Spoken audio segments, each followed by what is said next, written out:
Good afternoon, Miss Annabelle. Good afternoon to ma'am. Okay, Miss Annabelle, can you tell me about yourself? Uh, I'm Annabel Bagiwan Guyang, as 23 years old, and I'm up in, Okay, go ahead, Miss Annabelle. yes ma'am, Mhm. 23 years old, and I'm a single. Uh, I'm,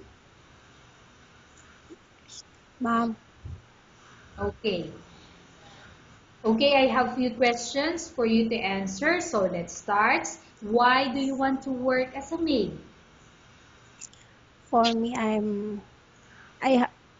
here in the Philippines, there's no permanent work, so I want to apply as a domestic helper in other country, ma'am. Because what is your reason? Why Because do you want to work as a maid? uh, I have no permanent work here in the Philippines, ma'am. That's why you want to work to other country. Yes, ma'am, and to help uh, my ma help my younger sisters for their studying, ma'am. Okay, so this is your main goal. Okay. Yes, ma'am. Why you choose Malaysia when there is a lot of other country?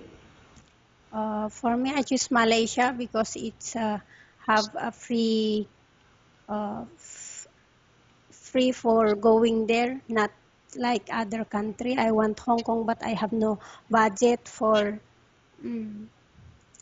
for processing of my papers. Okay, so you mean That's why I, salary deduction. yes, ma'am. Okay. How are you qualified for this job? Ma'am, How are you qualified for this job? mm, because hardworking, ma'am. Okay. May I know what is your education level is? Uh, I graduate 2-year course and I have a special skills housekeeping. I finish housekeeping and C2. Okay. What is your recent working experience? I'm working at this as a supervisor for the uh, Chebabnico RTW. Okay. And Have you worked abroad before? no, ma'am. Do you have experience of taking care of baby? Yes, ma'am. And whose baby or children you are taking care of? My younger brother, ma'am, Okay. and the children of my cousin. Okay, so this is supposed to be I also take your care. cousins. Yes, ma'am. What about elder people? Do you have experience taking care of an elder? Yes, ma'am. I have my grandmother, How old is your grandmother when you take care of her? 86 years old, ma'am. Okay. Do you have any other special skills? Yes, ma'am. I have So may I know uh, what special skills do you have? washing, ma'am. Washing clothes, uh, cleaning rooms, and garden, ma'am. Okay. Are you willing to learn new skills? Yes, ma'am. Are you willing to work with a family where the mother-in-law or any relatives stay together? Yes, ma'am. Currently, are you still working now? Yes, ma'am. May I know what is your work? Ma'am. Okay, so you mentioned that you are still working, right? So may I Yes, know ma'am. the name, I'm sorry, may I know what is your work if you are still working? Uh, supervisor, ma'am, at here at Manila, and ma'am. Okay, so what company you work as a supervisor? Yes, ma'am. So what company you work as a supervisor? At Chebabnico RTW. Okay, do you know how to cook? Yes, ma'am. What But sort? it's a Filipino lang. Okay, so you Filip. cook Filipino dishes. Yes, ma'am. So can you please name all the Filipino dishes that you can cook?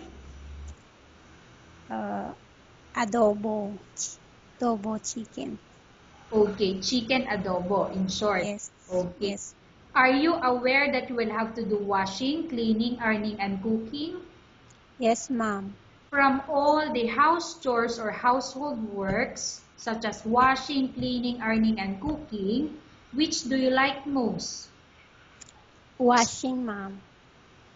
You are not allowed to use handphone during working hours. Yes, ma'am.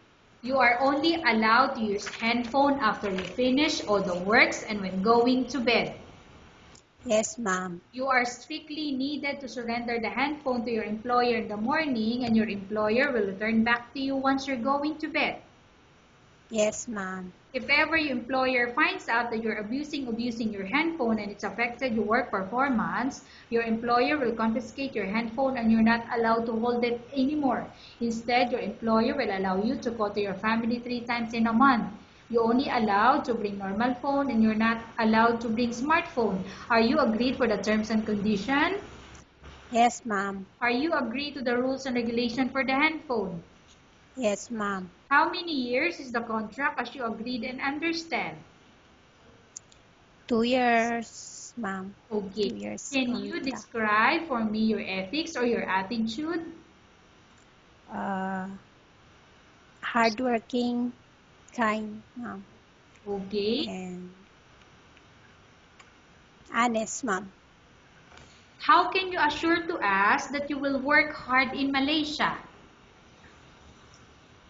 Ma'am. How can how can you assure that you will work hard in Malaysia? Doing my job, uh, doing my work, ma'am. Okay. Can you promise not to use the telephone without the permission of your employer? Yes, ma'am. Can you promise not to put on makeup but to dress properly while work? Yes, ma'am. Can you promise not to invite friends and relatives without the consent of your employer? Yes, ma'am. Can you promise not to ask for advance salary from your employer under any circumstances? Yes, ma'am. Do you really understand of the rules and regulation of the agency? Yes, ma'am. Do you pay any placement fee for you to come to Malaysia to work as a maid? No, ma'am. Do you have any history of sickness, example breast cancer or any other illness? Nothing, ma'am. Do you suffer from any skin diseases, allergy or physical defect?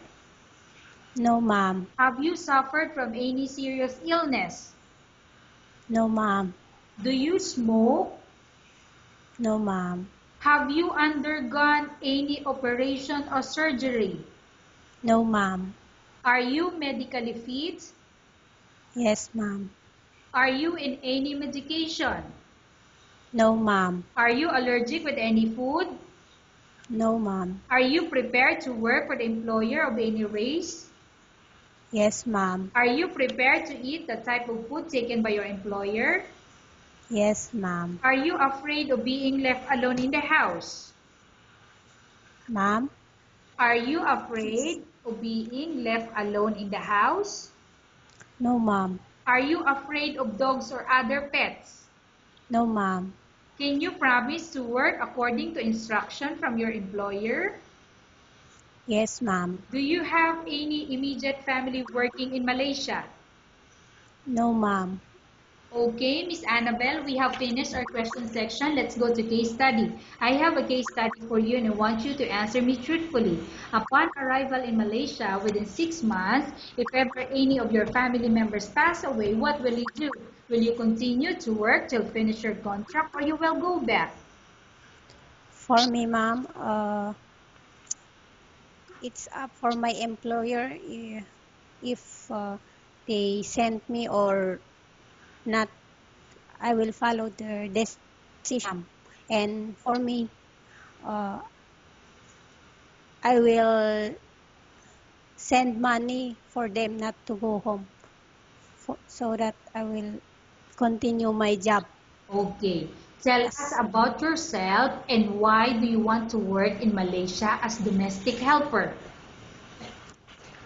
Yes, for me, I want to work in Malaysia because I have many uh, I have many sisters and brothers that are still studying, and I want to earn money because my parents uh, have no work, and I want to help them. Okay.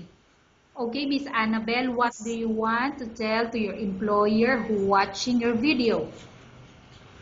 Uh, for, Ma'am, Go ahead, Miss Annabelle. What do you want to tell to your employer who watching your video? I hope that they want me, and thank you, ma'am, sir, It's that's ma'am, all you can say. and ma'am, You can do it, Miss Annabelle. What do you want to tell to your employer who watching your video? ma'am. Uh, Come on, you can do that. Come on. What do you want to tell to your employer who watching your video? I hope that mm, they like me, ma'am, Okay. and Thank you very much. like, yes, ma'am. Okay. Miss Annabelle, we will update your agency if there's any selection made by the employer. Okay, ma'am.